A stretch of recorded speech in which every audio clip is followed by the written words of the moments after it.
U.S. stocks were muted on Wednesday, with the Dow ticking down slightly, the S&P 500 unchanged, and the Nasdaq nudging lower.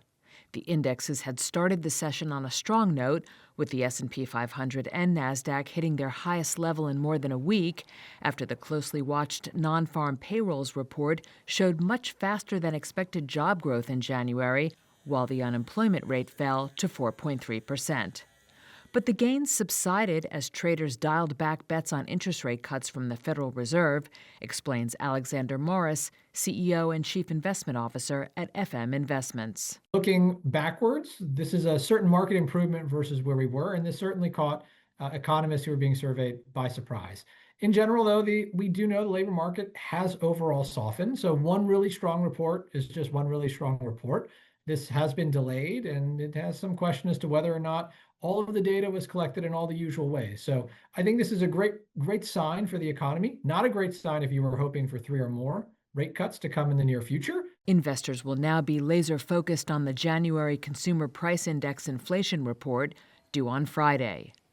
Among Wednesday's stock moves, technology was a mixed bag, with chip stocks rallying sharply and software stocks tumbling to snap 3 sessions of gains after last week's steep sell-off sparked by fears of AI-fueled disruption. Microsoft lost more than 2% and was the biggest drag on the S&P 500, followed by Alphabet, which shed almost 2.5%. Leading declines in the financial services sector, shares of Robinhood tumbled nearly 9%, after the retail brokerage missed fourth-quarter revenue expectations.